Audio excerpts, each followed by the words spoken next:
Hello, ladies and gentlemen. Good evening. Welcome into another episode of the Buccaneers podcast, episode 47 to be exact.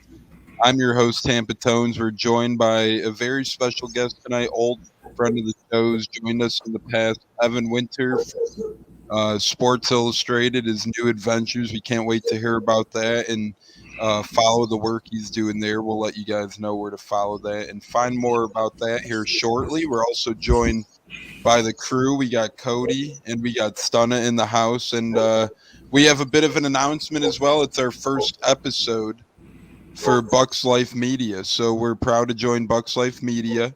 It's our first one. We're live on Facebook there right now, and we're live on Buccaneers YouTube as well right now, and my personal Facebook. So you can catch us several outlets, but shout out to Bucs Life Media for bringing us aboard. It's our first episode with them. That all kind of just wrapped up today, became a thing today, so we're excited, and we got a great guest to kick it off for our first episode on Bucs Life Media. We're going to bring in the man, the myth, the legend, Mr. Evan Winter. Evan, you've been traveling a ton. I'm glad you could find time for us, my man. Of course, man. Always got time for you, Tones. Hope you're doing well, and thank y'all once again. I know I've already said it before, but thank y'all for having me on. Yeah, we thank you for joining us, Cody. I know you're excited about this episode. We got a lot to cover with Sherman in particular. Yes, sir. We talked about it, a week, 2 weeks ago, and it made too much sense. Even back before Dean got hurt, but even now, I'm excited what he can do. They're already talking about the off the field stuff, like as far as what he can teach our young guys. Just perfect fit on and off the field. I'm excited, and we need it. We need it bad. Yeah, we certainly do. Last week proved that as Evan was there in person to witness the dismantling last week. We'll get into that in a little bit. Ended up only being a 10-point game. Scoreboard seemed a little more lopsided. And, of course, we got Stunna joining us. Stunna, how we doing? You're on mute, my friend. Don't worry about it. I know you're in the car right now traveling. Evan, I want to ask you one thing. Sherman signs today. We have contrary reports. Some say he's not, going to play this weekend. He says if he needs to, he will. But I forget exactly what Stroud said about it. Do you think we see Sherman suit up this week for the Buccaneers? Man, I mean, you would almost think that you have to, even if it is just in some kind of limited capacity. I'm talking 5, 7, 10 snaps, maybe a dozen tops. Just because Tampa Bay is so thin right now at cornerback. I mean, they've got D. Delaney, obviously, who's on the active roster, and they got the cat, Rashard Robinson, that they picked up off, waivers a couple weeks ago. But, man, I mean, just in terms of having bodies on the field, if you have another guy go down in this game, I don't know what the hell you're going to do. So, I mean, conventional wisdom says I think he does dress. Now, does that mean he gets on the field? That's a whole different story. But just in case they have to have somebody just to throw in there, I mean, you don't want to be in a situation where you lose a few guys and you've got Devin White playing cornerback. Now, I know that's using a little bit of hyperbole there, but either way, just in terms of having that emergency case, I do think he dresses this week. I mean, he's a smart dude. He should be able to pick up the playbook pretty quick, and then you just throw him out there in some basic coverages, some basic alignments, formations, all that good stuff. And yeah, man, I mean, I do think he dresses on Sunday. Yeah, I think we see him on Sunday as well. Like you said, the capacity, who knows if it's 5 plays, 10 plays, whatever the heck it might be. But Cody, we chatted about it as well, that we thought we'd see him on Sunday if he were to sign, early on in the week. Yeah, I'm with Evan. I think it's a dress and more of like an emergency thing, like maybe a few snaps. What I really like to see is play their SMB, or not SMB, but Whitehead or Edwards in nickel for right now. Just play until SMB comes back. Play those two in nickel. To me, if you have, then you can have the other one, Edwards, at safety or whatever. So I'd rather see that than Cockrell. Like, no offense to Cockrell or any of the other guys, but especially anybody behind him. That's what I would rather see happen. To me, you get your best players on the field. This is a perfect game to try it. Try one out at nickel all game. That their wide receivers aren't scaring anybody, and it's a rookie quarterback. I also saw I forget which two, but two of their linemen are they're like banged up, limited in practice. So to me, it's just a good week to try that because I'm not real big on any of the other guys back there right now. I know you're huge on. You're not huge on. Cockrell. I know that No. we need to see more from a couple guys. That's just it. It's not like we're disrespecting some of these guys, but Cockrell does play hard. I will give him that. He does show his heart and hustle. And halfway through the year last year, he really did help us out. But now with Richard Sherman coming into town, if we do get SMB back eventually, still up in the air on that. Jamel Dean might not be out as long as people thought as well. Evan, I want to get your thoughts on that as well. Jamel Dean, I think they said he might be back this week now. Yeah, it sounds like he has a shot to play, but knee injuries, especially with the cornerback, that type of position, it's going to be tough. And they also don't want to rush him back because if he were to aggravate that injury even further than what it already is at, obviously that would just be complete mismanagement, and the Bucs would be down yet another corner. So just take it cautious with them. They've got a veteran in Cockrell who can play inside, then you can slide Delaney outside. So, but either way, it would be great to see him play this week because then that means they've almost got a full stable at cornerback. And you also got to worry about Dean because he has a history with knee issues. I think he tore his ACL twice, if I'm not mistaken. So if he gets back this week, that's great. So I would love to see it, but obviously that's a waiting game at this point.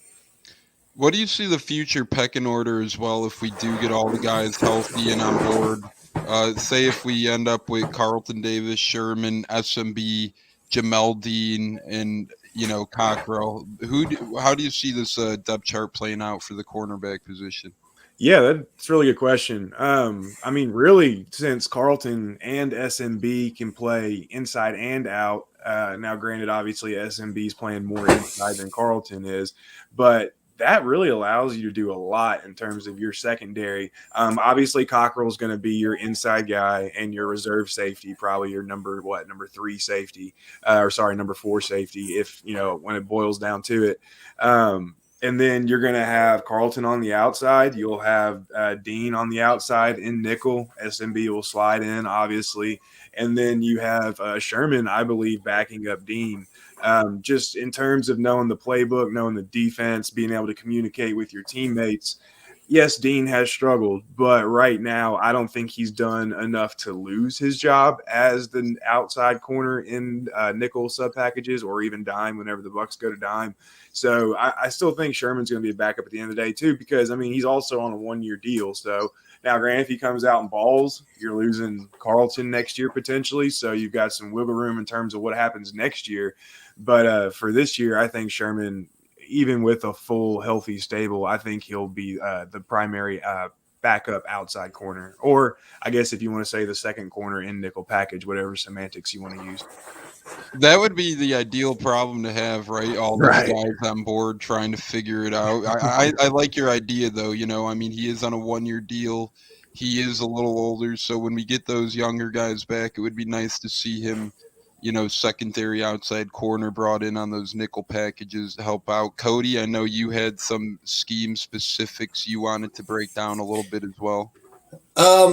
Yeah, I agree with Evan. I wanted to talk with Evan. I know we talked before, and you and I have talked tons about it, but I've seen a lot of misconceptions about what people seem to think Sherman excels at, and then what our defense is. I've seen all over the timeline that he's not a good match for our defense, and to me, it's 100% wrong. He's a perfect match. People always say Bowles and how aggressive his defense is, but the blitz scheme is the only thing that's aggressive. Other than that, we're playing zone. We're not manning up too often. So to me, you have an old guy like Richard Sherman that's seen everything, maybe lost a little bit of a step. So you have him playing back, watching the backfield. I guarantee, obviously depending on his snaps, but I guarantee he's going to jump a pass or two this year. I would imagine he has at least a couple interceptions. It's just a perfect fit to me. Yeah, man. He's a tall, lanky corner, physical corner, strong corner. Todd Bowles, that's the number one thing he looks for in his corners first is size to make sure that they can play that physical, aggressive style. However, You are absolutely correct. It is not a man press scheme. It is not a man free scheme. The Bucs Sports Info Solutions, they ran the fourth most zone in the NFL last year in 2020. Right now, they're sitting right around 12th, 13th in that area, give or take. So yeah, they are more of a zone team than they are a man press. And obviously, Richard Sherman is one of the best zone corners, if not the best zone corner of all time. I mean, I am not saying that out of hyperbole. I truly mean those words. Like, that is my opinion. He's one of the top 3 zone corners of all time.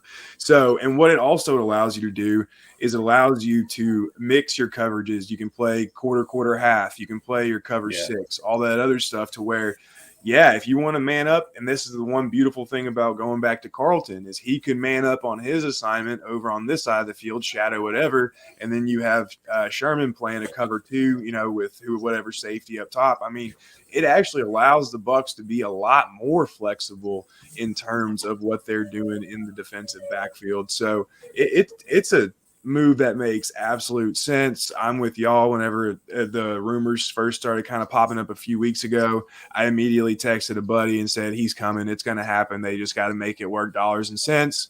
And obviously what we saw in the offseason with them doing the voidable years, I mean, it was just automatic, almost pull the trigger just without even thinking. So yeah, man, you're right on spot. Like, it's gonna do wonders for this backfield once everything starts clicking. Yeah. It took Cody not even a couple hours to convince me of the idea, and I did not want him here at first because of I don't like Richard Sherman.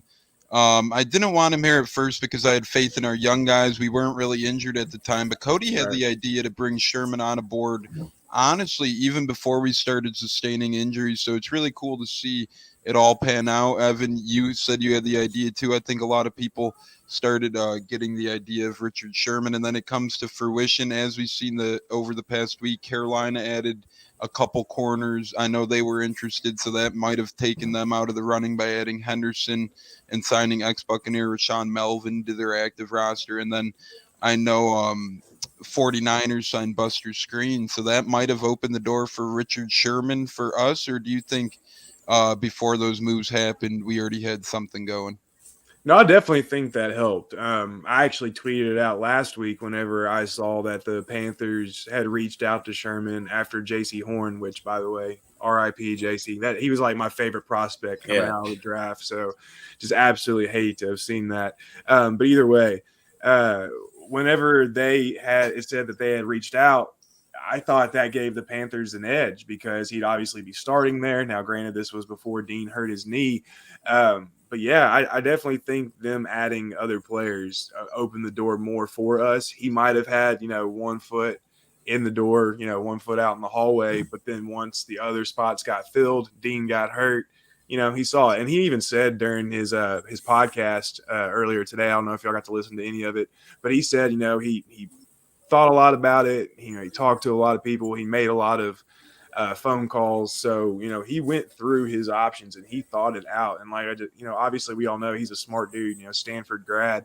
So at the end of the day, he made it an educated decision. And he even said when Tom Brady calls, it's kind of hard to turn that offer down. So once again, the GOAT doing GOAT things, but a really cool process though, to just to be in this spot where elite or even once all pro players are thinking things through and their final decision is Tampa Bay. I mean, that's still, that's still to me is cool as hell. Pinch me, I'm dreaming still. I agree with you. I remember when Adam Schefter exactly tweeted, watch out for veterans to start coming to Tampa Bay. I still remember that like yesterday. And a couple people were thinking and tweeting at first, oh, why isn't anything happening? Well, it was 48 hours after the fact. You look at the timeline develop, right? You had Lenny F down the road, AB down the road, LaShawn McCoy down the road. You add all these guys now a year later. You had Gio Bernard to the picture. Now, boom, you had Richard Sherman in the picture. I mean, it was big name after big name after big name. If that does not scream, holy crap, Tom Brady does so much for this damn team and city, I don't know what does. No, absolutely. And just the hope is that it carries on over. Hopefully they can win, 1, 2 more Super Bowls, hell, win 5 more, for all I care, obviously. But hopefully they can at least get another one under their belt, or at least just a couple of really good deep playoff runs, set up a good base, set up a good foundation, and then just to continue to ride this wave. But, obviously that's, a whole different story for a whole different time. But it's crazy stuff, man. So let's just keep our fingers crossed that it keeps going. It's Yeah, go I've been a ahead, fan, Bucks fan for a long time, and this, the defense in the late '90s, early 2000s was awesome, but the offense was terrible. But this, we got Tom Brady, and then all these free agents want to come here. It's an amazing time to be a Bucks fan right now. To go back on what you said though, Evan, man, I hate he got hurt. That was my favorite defensive player in the draft. I think that dude is going to be a stud. I watched the Carolina Saints game. He had the one interception, dropped another one. Could have had 2 that game, but that dude's just he was barking with what's his name, Chauncey or whatever his name is. They were going back and forth before the game. It sucks he's in our division because I really feel like that dude's going to be a stud. I hate seeing anybody get hurt, especially a young guy like that up to a promising start. It just sucks. Well, yeah. Plus, multiple broken bones in his foot. I know he definitely got one of his metatarsals. But yeah, I mean, it's going to take a minute to recover from. That hopefully he can bounce back because he's so much fun to watch play. Yeah. I'll always have love for the guy because, like a month before the draft started, I'm a Penn State guy, so I was on Bet Rivers and I was exploring futures bets, and I happened to place a wager on Micah Parsons being the first edge rusher off the board or whatever. And while I was there, I happened to take a chance on J.C. Horn as the first corner off the board, and all those weeks later paid dividends. And here I am now finding myself in the same spot as you guys. I do love this kid. He's going to be a hell of a corner, but you hate to see him in Carolina. Right, exactly.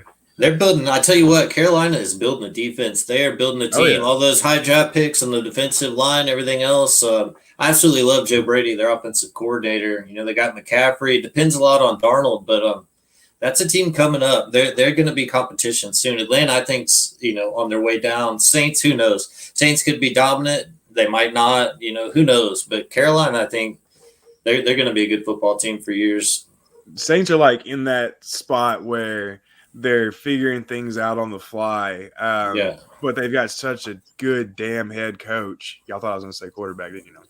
But they have such a good damn head coach in Sean Payton that, I mean, you can almost make anything work as long as you've got some talent in the right spots. And obviously with Jameis, I mean, we know he's a whole different, conversation on his own, but the one thing everybody can agree on with him is he is so freaking talented. He's got all the talent in the world. You got Kamara. You've got a good offensive line. You've still got enough in the trenches to where you can get by.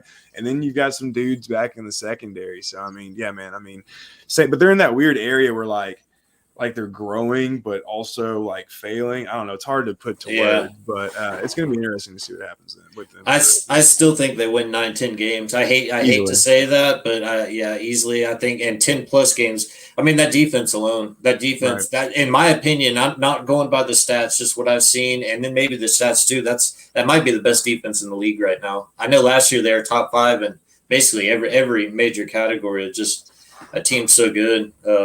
But I hope we sweep them this year, obviously. Same here. 100-0 combined. Yeah. 100-0. Yeah, let's do it. We owe them just a little bit from last year. So, that whole shenanigan. Ugh.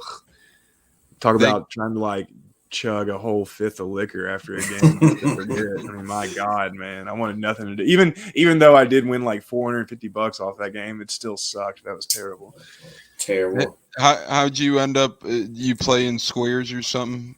No, I just do. I just gamble. I just do online, bet online, and what I do though is I tease. I figured out my father-in-law actually showed me last year, so I do the tease where you get 6 points either way, and so you select the spread and then obviously the over/under, and you can mix and match games. But I usually go the same game, and I But that game, I actually bet straight up on the Saints. I took the 4.5 or the Bucs and the 4.5 points, and obviously that ended quite well for me. So Yeah, absolutely. That ended incredible, and you know, Corey Hayes is chiming in too. We got a late comment. I know we're talking about fun stuff, but Corey said his knowledge is going to help the young guys. I believe he's obviously referring to Richard Sherman, which is the case.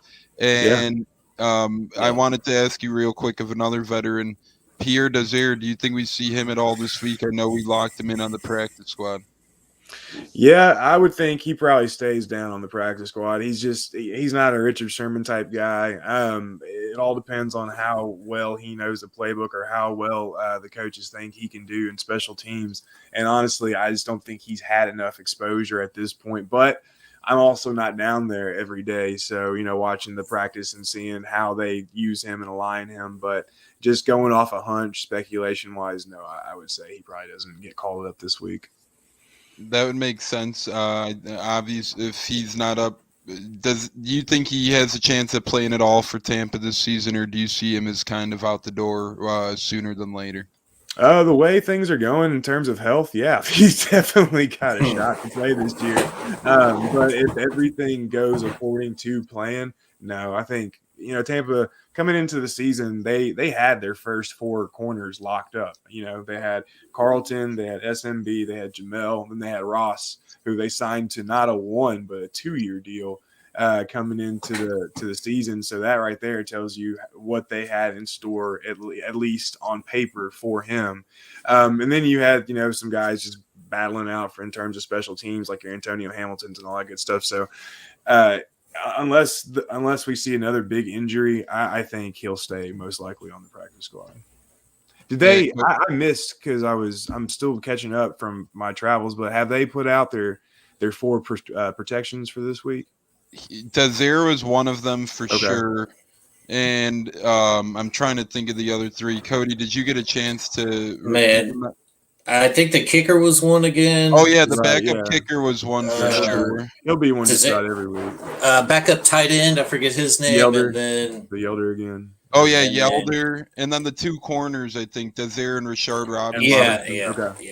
Yeah, that makes sense because right now, you want to protect as many corners as you can, just because if somebody goes down, you got to have somebody else, and Dion makes sense as well, especially after Gronk. So it makes sense why they're doing those.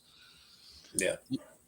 Poor Ryan Griffin. Sorry, I just had to throw that in there. No, poor Ryan Griffin for sure. But at the same time, he must just be enjoying it right now. He's still on the practice squad. Right. He gets to hang with the quarterback still. He's still living the life of a champion, and I think he might be okay there. Obviously, he probably wants to be on the active roster, but I think he might be okay right now. Oh yeah, living his life, man. I wish I was living that life. Me too. Yeah, my old man once told me backup quarterback's the best position in football, but I'm starting to think practice squad quarterback's honestly the best position in football because you don't get any chance of getting hurt. You don't got to face all those dudes. You're chilling with the big boys still. And at the same time, if someone signs you, you get to go to the active roster right away somewhere else. So, not a bad gig by any means for sure. But once again, guys, we're here with Evan Winter from Sports Illustrated. By the way, Evan, how is that going? We know that you've been hopping around. You were at Bucs Report, now Sports Illustrated, and I know they're getting their social started on Twitter, etc. How can we help grow that? And let's just hear about that a little bit.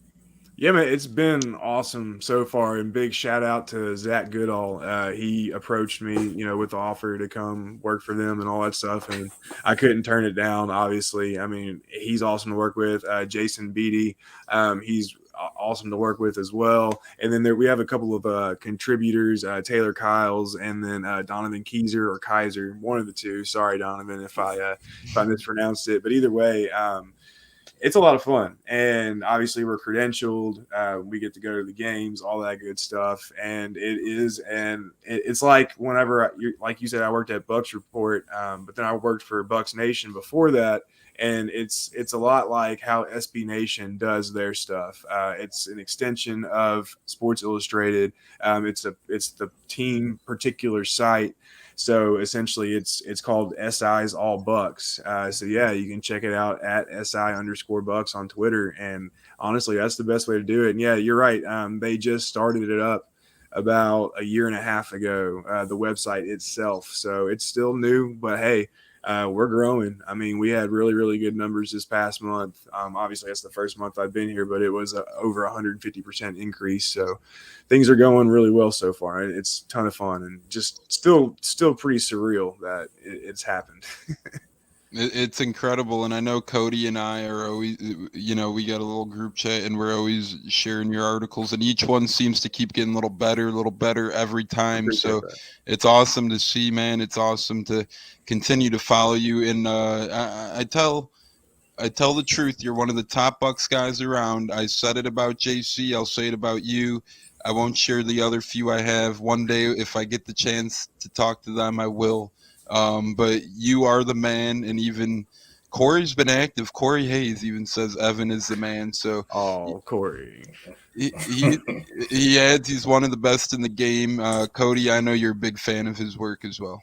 Y'all stop this. Just stop, please. I'm like my heart's just like swelling right now. But I really appreciate it. And y'all always do good work as well. And I love just interacting not only with y'all, obviously, but with everybody else. And honestly, y'all are the reason why I do this stuff. And I mean, if it weren't for y'all and just like your undying thirst and passion for the game and want, I wouldn't be here. So, and I love being able to put stuff out for y'all and helping out like in just whatever way I can. So it's always my honor to be around and do this type of thing. The Bucs community is pretty awesome. Like, I was telling Tones, I said, me and Evan, when I first got on Twitter, I said, Evan, I think was one of the first ones to follow me. And then I said, we DM quite a bit, like, especially like numbers, X's and O's. I just like DMing with people. You always get some idiot jumping in, argue. Like, you can't have just a normal conversation on Twitter. So I don't know, man, it's been cool. Cool talking to you, fun. Definitely learned a lot. Well, sorry to cut off, but I thought it was funny because whenever we first started following each other, it used to be Cody G and like 143 others or whatever. And it used to always like you'd like something, and I'd be like Cody G and 100. Oh shit, I got 100. Oh wait, like no wait, it's one, but it was. I thought that was like a genius. I need to bring that back. It's hilarious. I need to bring that back. See, man, I got steel trap up here. I know it doesn't seem like it, but yeah. Go off the grid a little bit. Yeah, what I know when you sign up for Twitter, they give you like a million things after your at name nowadays. Yeah, dude, it's ridiculous. It's like 7007s and all kinds of crazy crap. It's ridiculous, man. That is funny as hell. Hopefully no one watching this to create a new one and deal with that shit soon. That is a pain. Anyways, fellas, we were talking Sherman, talking DBs. Sunday Night Football, obviously huge matchup. Tom Brady returning to New England. There's actually a growing amount of tickets available. All of a sudden, all these New England fans are trying to sell their tickets. It's honestly pretty hilarious. But anyways, Mac Jones taking on Tom Brady. Evan, what do you expect to see out of the rookie in this one? Mac Jones, a guy like him. I know Bucs were struggling with rookie QBs, but after Daniel Jones, that may have been the halt to that because they're 4-0 since then, including wins over Herbert, David Blau, and a couple others. Yeah, I think it's something to kind of leave in the past as well. And what I expect to see out of Mac Jones is a lot of throws over the middle, a lot of screens, and then we're going to see a heavy dose of the run coming out of there.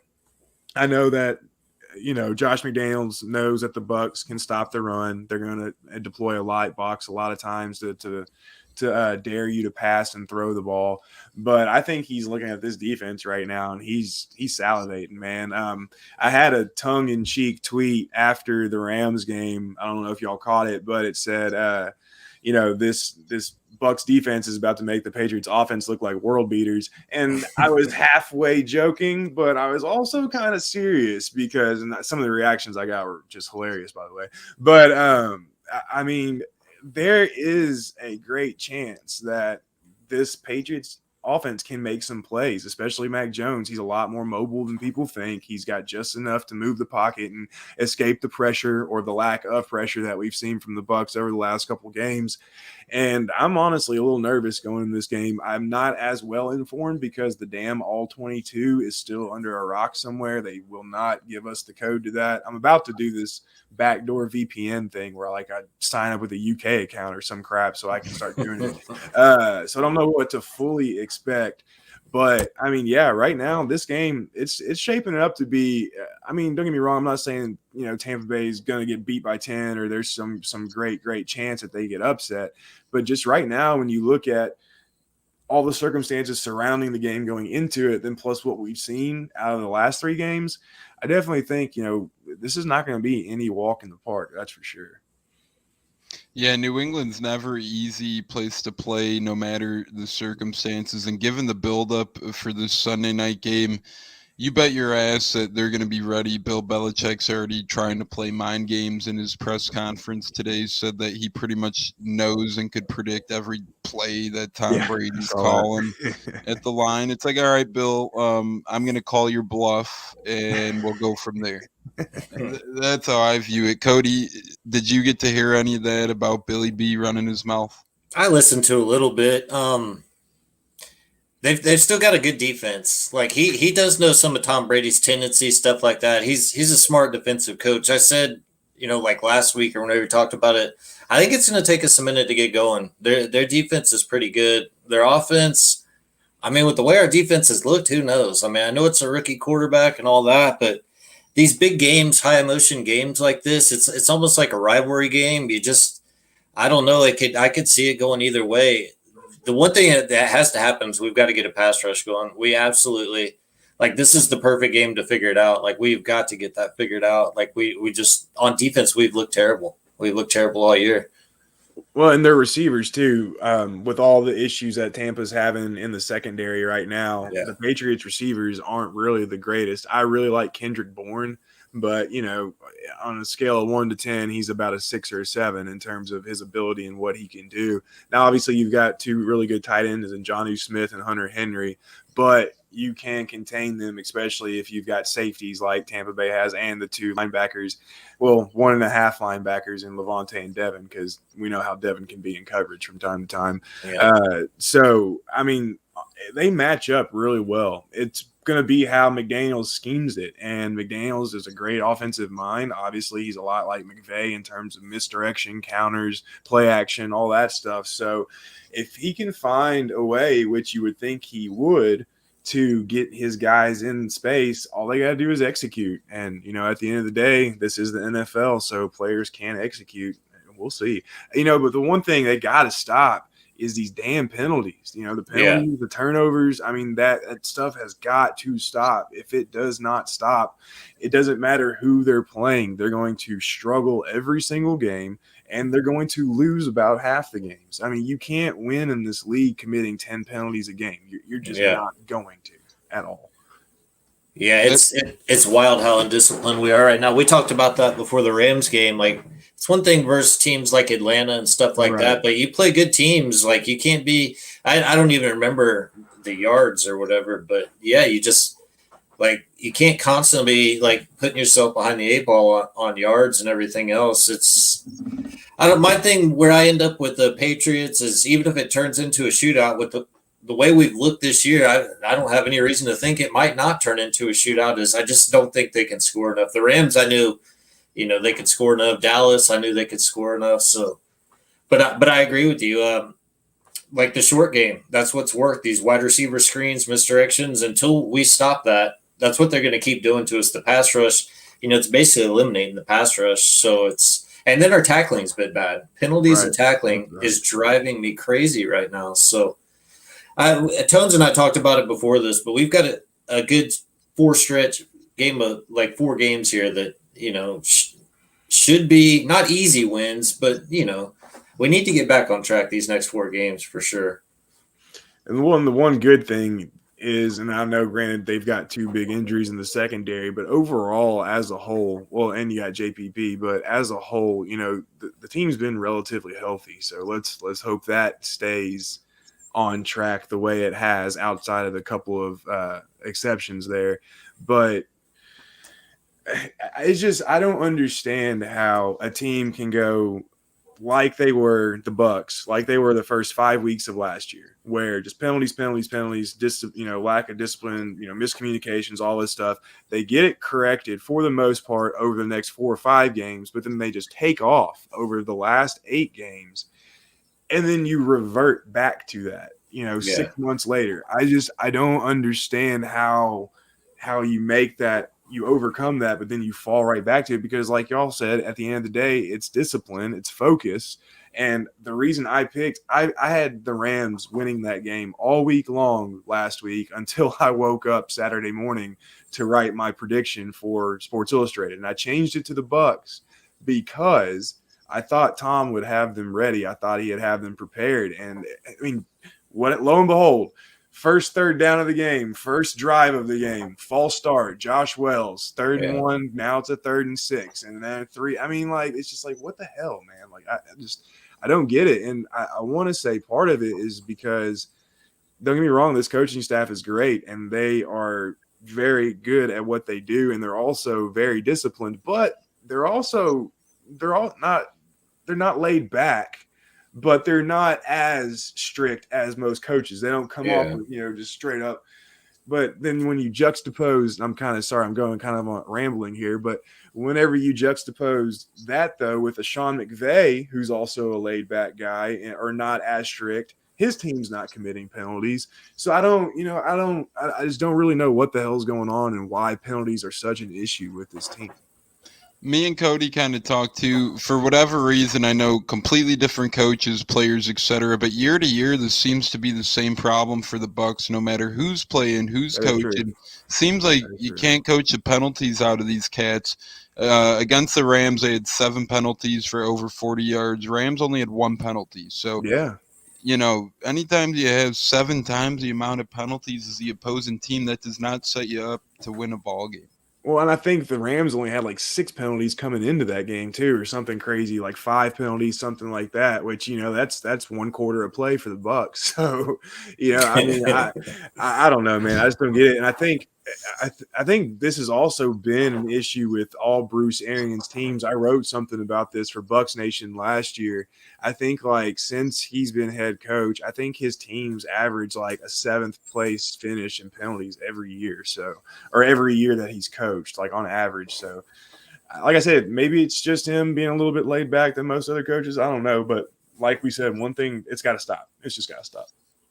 I've always thought like penalties, I mean, it's on the players. They're on the field. Yeah. Arians, like every press conference, Bucs beating Bucs, you always hear him preaching it.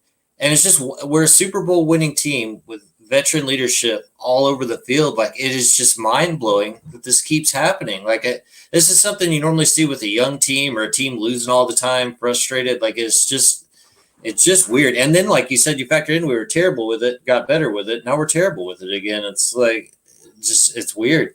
Well, and what puts the cherry on top, what puts the icing on just the shit Sunday is the fact that they're also really bad at pre-snap penalties, false starts, illegal, like that right there. If you want to, yes, you could get tug on a jersey the wrong way, get called for holding. Ref could call ticky-tack. You could be Devin White and get flattened by Robert Woods, in the middle of the field of play and not get called for, whatever penalty. But pre-snap is totally on you, whoever committed the foul at the end of the day. And it shows a lack of discipline. It shows a lack of communication. It shows non-cohesiveness, whatever the right word is for that. I write, can you tell? But whatever the right word is for not being cohesive. So, and that's the thing is, they're terrible at pre-snap penalties too. So it's just, like I said, it's just a shit Sunday all the way around, man. Cody and I were actually talking about that during the last pod as well. We said between offsides on the defense and between either illegal shifts, motions, false starts on the offense, these are 5-yard penalties, but they're the stupid penalties, like you said. If you're in coverage or, you're blocking, you grab a guy or you trip a guy in accident, that stuff happens. But the stuff before the play is what drives you nuts. It's like you get paid all this damn money. What are you doing sometimes? The offsides, especially on defense, I'll never understand how a guy on defense lines up offsides. That to me doesn't. I could see jumping offsides because a quarterback, that's tricky, but lining up offsides, it doesn't make sense. No, it's all fundamental at the end of the day. You're taught to go off the snap of the ball, but they want to try to just find any kind of edge they can. But you just got to be smart at the end of the day. That's all it is. Keep it simple, stupid. We lined up offsides on a punt last game. It didn't matter. It didn't get him a first down. We were losing it, but we lined up offsides on a punt. Like, we didn't do that in high school. Like, it's just, I don't know. It's just, it's just things aren't clicking. Offense looks good, but the defense looks so bad. Like, the first game we don't score 30, we don't win. Like, that's not sustainable. Like, and the penalties is a big part of that. Like, there's a couple drive-killing penalties. It's just, it's frustrating right now. Well, and speaking with the offense, the running game. I mean, dude, y'all follow me. Y'all know my work and stuff like that. You know that I am not like purely analytical based, but I'm a heavy dose of analytics in my work. So, and I am in favor of the new age running game. How run creatively. You don't have to run to set up play action. Like, I'm all a big believer in that. So at the end of the day, I'm not looking for a team to pound the rock 25, 35 times a game, And now granted, if it's working, do it, sure. But oh my God, you cannot run under 10. You cannot have 10 handoffs a game in the NFL and expect to win games, or at least expect to win games in the manner that you should. I mean, I don't know what the hell is going on with this running game. Well, I've got a little bit of an idea. A lot of it is just, it's not creative. The play calling is very predictable. But I mean, Tones, I know you were wanting to talk about this. I mean, dude, this running game, I don't know what to make of it right now. It's bad. It's really bad, and Cody and I have talked about it, and it's a shame because Rojo, I like the guy so much, but he just can't seem to get going. And Lenny Yeff, me and Cody, he's like, it seems like his feet are moving 1,000 miles an hour right now, but he's not moving anywhere when he runs the ball. It seems like, he's chopping his feet a little bit. And, that's something that came along last season, later in the year in the playoffs, perhaps.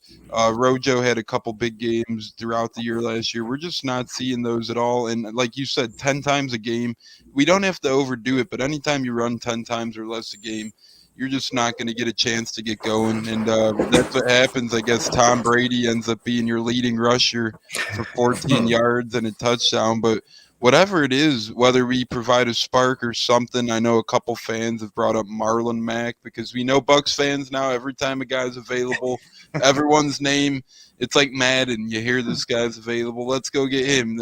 I mean, it happens half the time with the Bucs, I will say. So it's not a bad idea. Any thoughts on Marlon Mack perhaps joining his area where he's familiar with in Southern Florida? I mean, I'm not going to lie. Whenever I heard he was up for trade candidate, I was like, well, that might actually work here.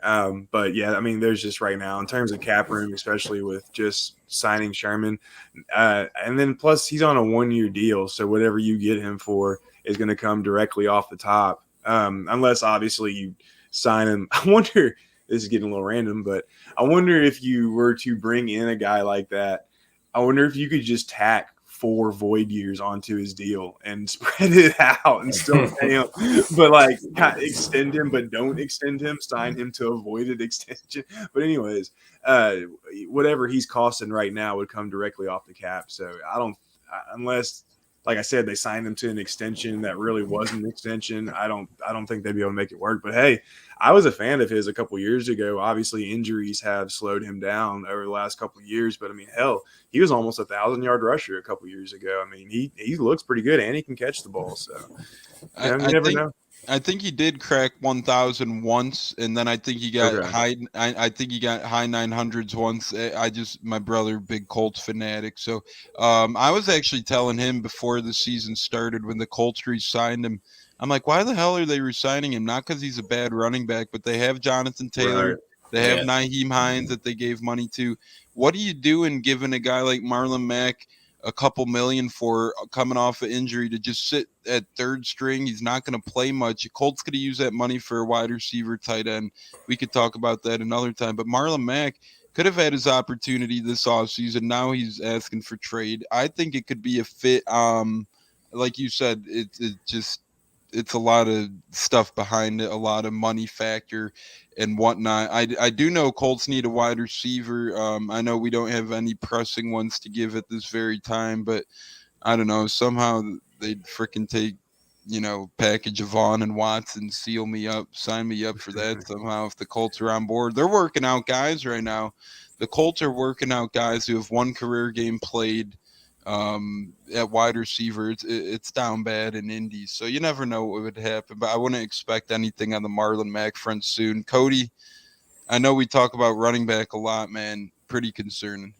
I'm over the running back. I was on the get a running back before the season. I'm not big. I love Rojo the person. I see we got a question about Rojo fantasy option. Like, it's an easy answer for me. He's averaging about 5 touches a game. Right. I don't see that changing. I wouldn't have him on my team. Like, I like Rojo the person. I would love to see him go to like the 49ers, somewhere like that after the season, but he's just not a fit. We're a pass first team. The dude can't catch. He cannot pass protect. It's not to say he's going to drop every pass, but he's not reliable in the passing game. He's not reliable protecting Tom Brady. The running thing. I think Tones and I talked about it. I think it's everything. It's a bit of the scheme, and then it's like the O line will open a hole, but you see Rojo. I've seen Rojo and Lenny on short yardage. They don't hit the hole. There's a hole, but they don't hit it. Or it's like they hit the hole. The O line's not opening a hole. It's completely broken right now. The run game is totally broken right now. And I agree with you. Play to your strengths. I like passing, but you got to run the ball somewhat. You've got to be able, at least the threat of it. 4th and 1, 3rd and 1. It'd be nice to be able to run that and think we can run that. It's just bad. It's just terrible right now all around. Well, especially when you got a 44-year-old quarterback too, I mean, like that, you don't want him dropping back 50, 55 times a game. I mean, you're just asking for it at that point in time. And I got kind of a hot take, and I've been thinking about it the last couple of days, and I was going to write about it, but I'm a little behind, so I'll just go ahead and drop it on here.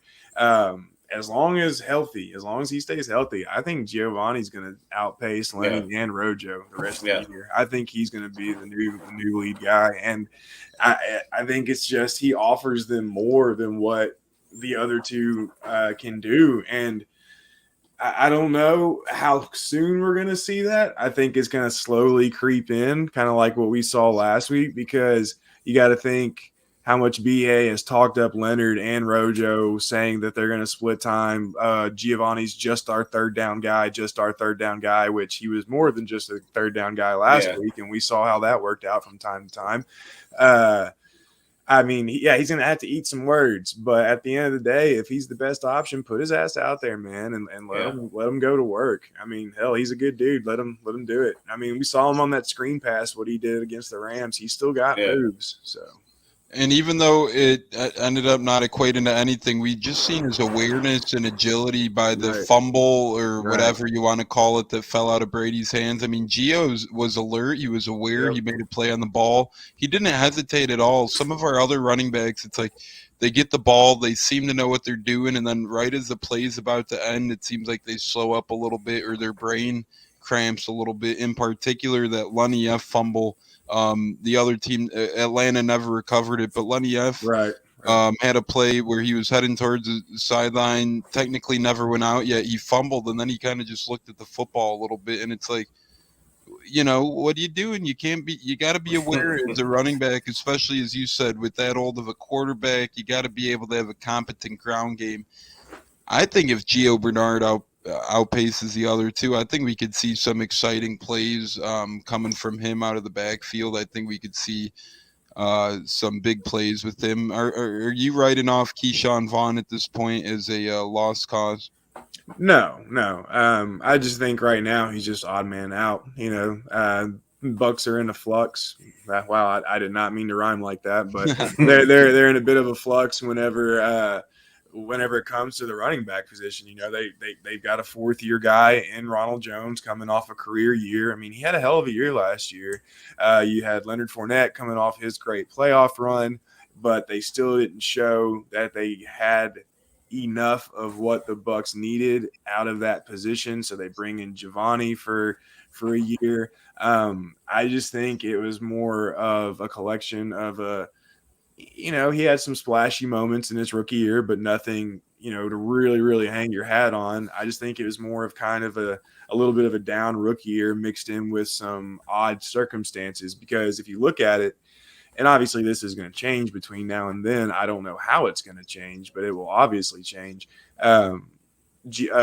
Keyshawn's the only running back on the roster right now at this point next year. So I do think this Bucs coaching staff has plans for him. I just don't know what those plans are. I wouldn't write him off just yet. I think he'll stay. I think he'll definitely play out his rookie contract, so he'll definitely be here for 2 more years. And then, we'll see what happens over those 2 years.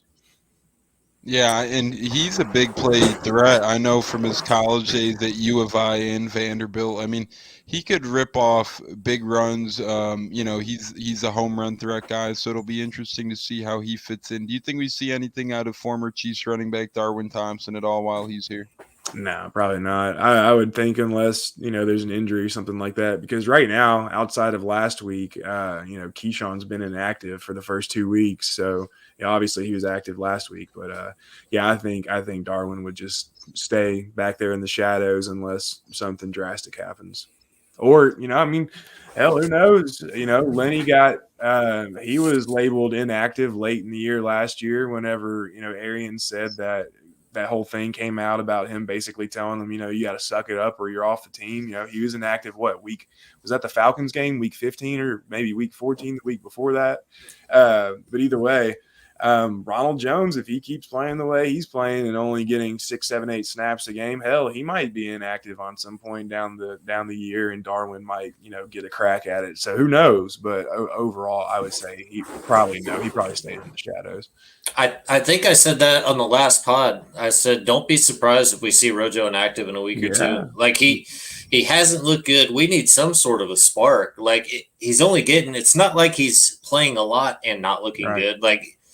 I mean, why not try a guy like Vaughn or somebody else? If you're not using Rojo anyway, so I'm not saying I want that to happen because Rojo has potential, obviously. Just have him run the ball. You don't want to pass protect him much. You don't want to pass to him too much. Just have him run the ball. But if you're not going to use him, I mean. Well, and the thing with him, man, and, I kind of realized this whenever I was down at camp for those first 7 or 8 days.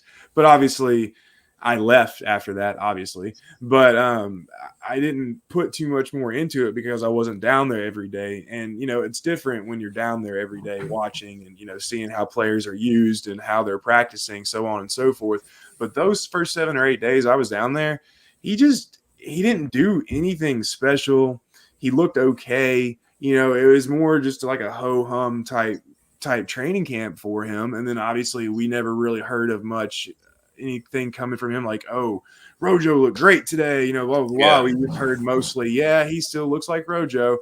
I don't know what's happened over the offseason. Maybe the Super Bowls just got him to a level of euphoria where, he's not going as hard. I'm not trying to doubt his practice habits or his effort or anything like that. Let's not get it twisted like that. But I mean, there's just something's happened to him. For him to have played as well as he was playing last year, to just have this precipitous drop to where he's getting 12 snaps a game.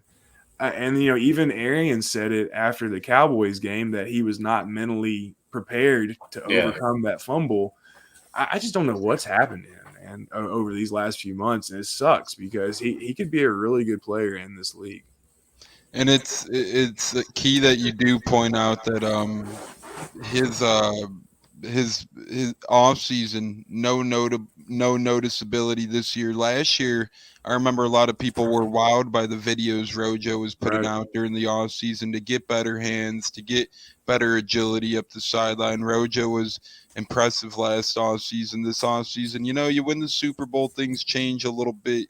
You get complacent. Not saying, again, I'm not. Right. Right. I'm not saying he got complacent or anything, but things change when you're not as hungry after you win that one. So maybe that happens. I don't know. We'll see. Hopefully something happens in the ground game, whether it's from Lenny F, Gio Bernard, Rojo, Keyshawn Vaughn. Hopefully somebody steps up from the ground game to the pass rush game before we do final score predictions and then head out eventually. Pass rushing, that's the other concern. Obviously, that could do with coverage and not having a lot of corners, a number of other factors. But pass rushing is another big concern to me, especially. We gave these guys a lot of money this offseason, and they've earned it, no doubt. They've all earned their contracts they got, but our front seven just hasn't been too impressive to this point. No, they haven't. They're not getting home. That's the biggest thing. Obviously, pressures are just a little bit more reliable than sacks because they happen more frequently. They can change the course of a play. Not as much as a sack can from time to time, but it can certainly do enough to where the play results in your favor. But yeah, last week, man, the Rams found the key. They unlocked it to absolutely stymie this pass rush. Stafford had pockets all day long. Now, granted, they did have some max protect calls in there. They're leaving 7 guys in the block. There's only so much you can do at the end of the day. That's when your secondary's got to hold up, is when that's going on. But still, even when they didn't max protect, Stafford was back there taking 5-7 step drops and just nobody within 5 yards of them. So, especially when you're playing a team like the Rams, who can kill you at all 3 levels of the defense, which they can definitely do that now with Deshaun Jackson out there. And God, how unexpected was that, by the way? Like when he comes trotting on the field, I'm like, then I'm like, whoa, shit. I'm like, okay, never mind. Like that dude is something else. You want to talk about just a weird career. But anyways, yeah, I mean, the pass rush, especially with what Todd Bowles wants to do in terms of defensive scheme, it's got to get home. This secondary cannot hold up against quarterbacks throwing 50 times a game. I mean, there's no secondary that can really do that. And there's no secondary that can hold up whenever you're sending 6-7 rushers, 10-15% of the time, because the quarterback's going to know exactly where you're bringing that pressure from for the most part. And then he's going to find the spot and he's going to tear it up. So, I mean, it's a lot of things right now. And I don't know how to fix it, to be honest, because especially if you're missing JPP, you can only scheme so much at the end of the day. Eventually, teams are going to catch on and eventually you're going to run out of scheme. So, if teams are already catching on and you're also losing players like JPP, I don't know how you fix it at the end of the day. Yeah, especially JTS first round pick. He's still getting his feet wet, right? So he's not. Right. It's not like I know expectations are high, but I think I've seen Bucs Nation actually tweet it. They said we know everyone's excited for him, but halt a little bit. He's still a rookie. He's got some things to learn. JPP, that's a big one down. He's an energizer bunny out there. He's the heart and soul of the defense, in my opinion. Oh yeah, man. I mean, obviously you saw in the current series that the Bucs did during the offseason, he had the big halftime speech during the Week 15 Atlanta game. So it's not just his play on the field; it's him, getting guys like you said, the Energizer Bunny riled up, in between the quarters and on the sidelines and stuff. So yeah, man, and it sucks too because when this defense is on, it is so much fun to watch. I mean, you've got guys just coming from all different angles. You've got sticky coverage. You've got great linebacker play. Honestly, at this point, with the issues you're having in the secondary, obviously I'm no NFL coach or anything even close to that.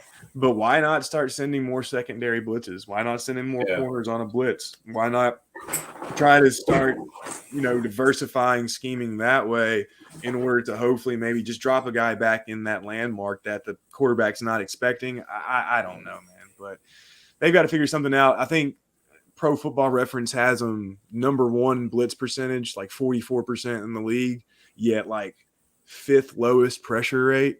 That's not going to fly at all. I think part of it's what teams are doing to us, wide receiver screens and stuff, short passes. Right. And when you're doing that, to me, there's only two things you can do. You got to get more aggressive with your corners. You got to play up closer, and you got to live with the results of that. And two, the pass rushers, if they can't get home, they need to get their hands up. If they're short passes, those are the passes they should be able to knock down. But other than that, if they're getting the ball out quick, and granted, Stafford did it every way you could do it that game. Quick, long, 5-step, 7-step. But that's a dynamic team, quarterback, coach.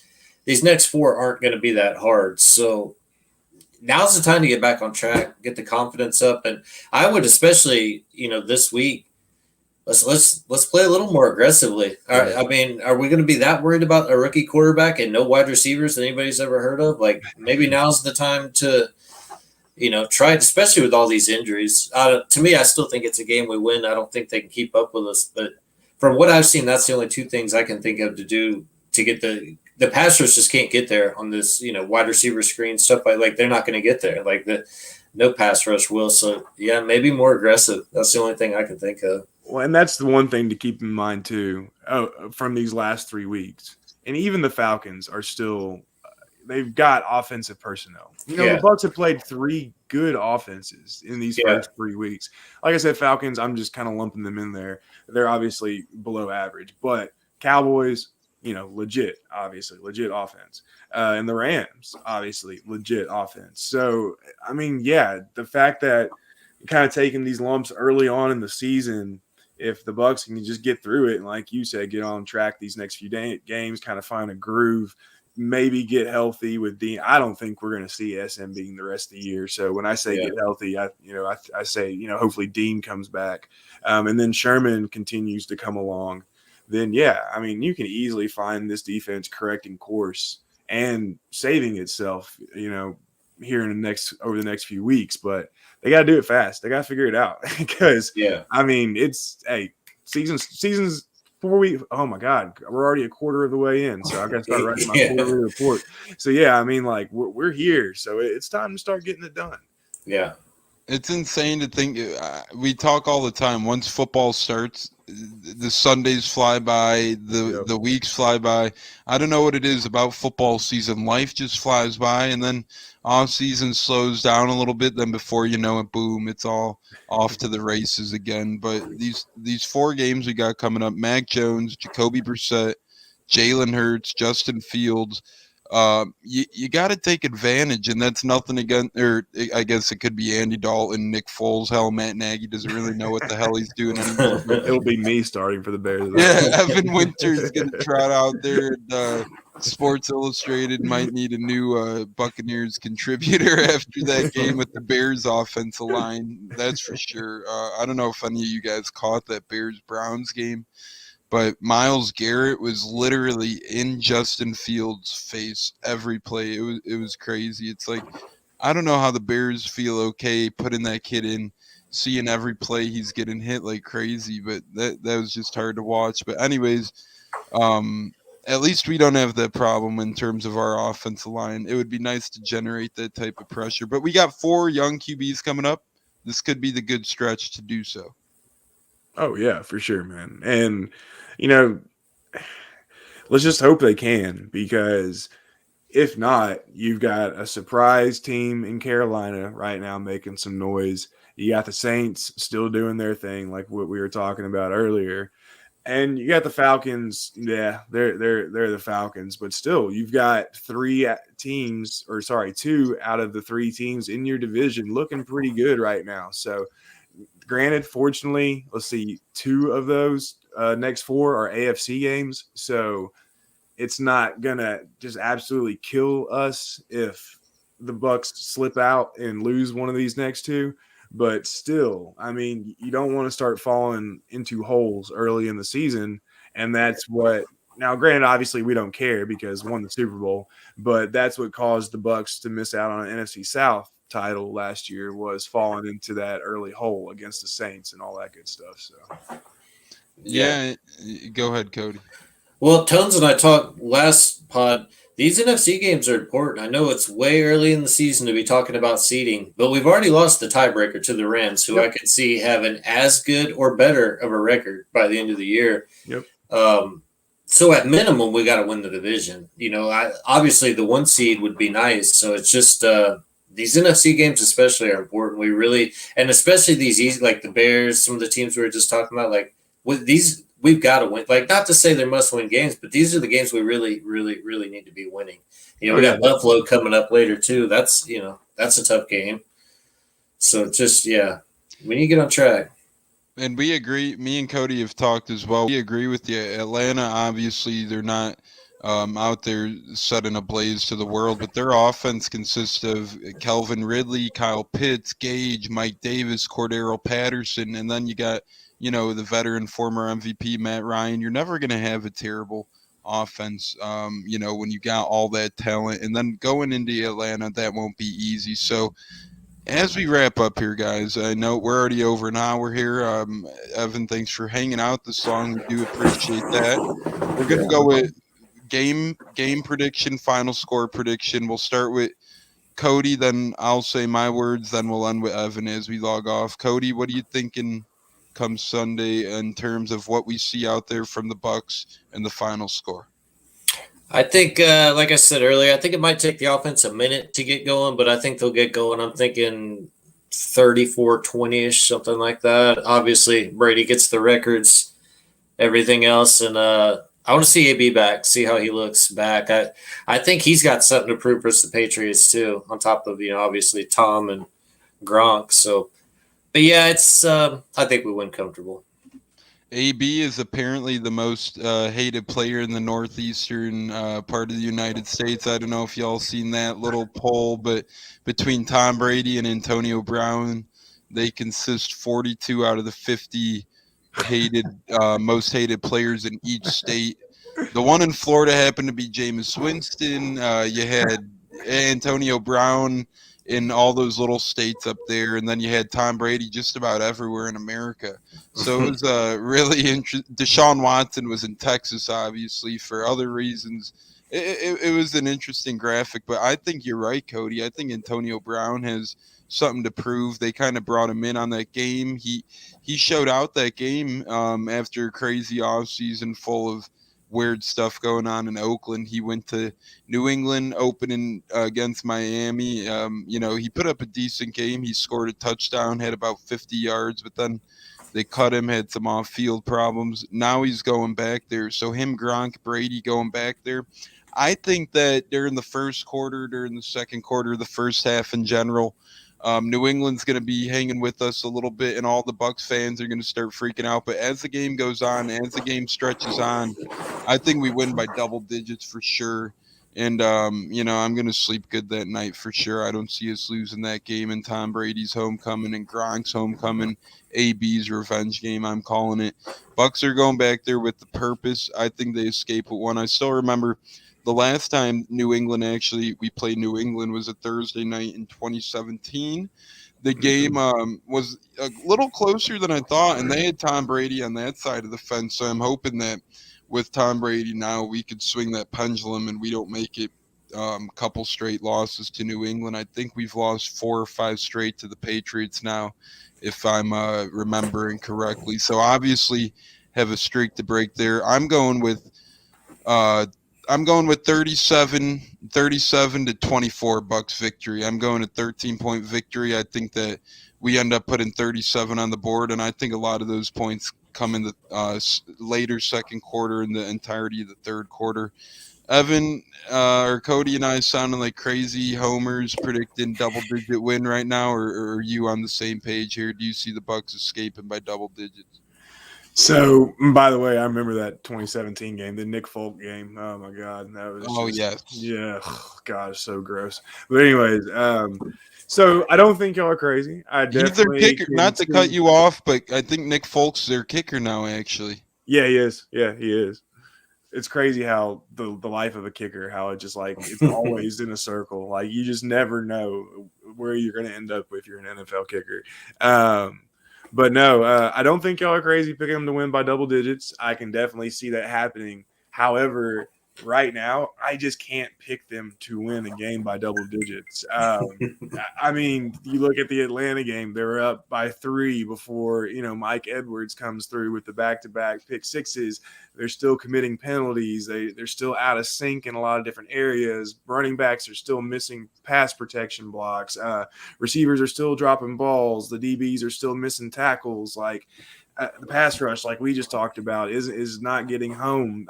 They haven't shown that they can fix any of this stuff yet, and now you've got to go on the road to New England against Bill Belichick, even though a lot of the luster has fallen off the last year and a half. I mean, it's one thing to go from like a perennial powerhouse like New England, and suffer a slight drop off when you lose your dude like Tom Brady. But my God, man, the drop, even with all the COVID stuff last year that the Patriots went through, even with all the adjustments they've been having to make, I mean, this is nowhere near the Patriots that we have seen for the last 2 decades. I mean, it's not even close. But regardless, you still got.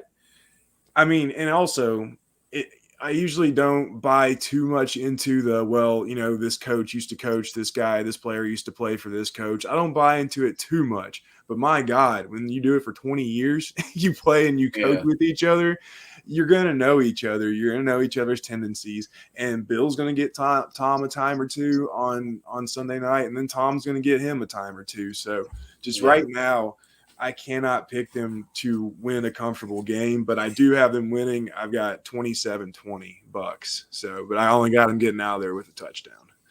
hey, that's fine by me. A touchdown. Yeah. That's a push in the Vegas books, and There you that's a go. win in the stat sheet for the Bucs. So that's incredible. Hey, 3-0 here, and the 3 Bucks go into New England. AB, Gronk, Brady, proving something. I don't blame you at all. It is a little bit of the Bucks side of me predicting a double-digit win. I think a lot of football fans look at this game and probably assume that New England does keep it close, although they are a 1-2 team with the rookie quarterback. I think a lot of people feel like it has that Sunday night intensity. NBC tried to hype it up a lot by playing some promos that included Adele's "Hello from the Other Side." That was a good one there. So we got 3 Bucks victories, 3 Bucks predictions.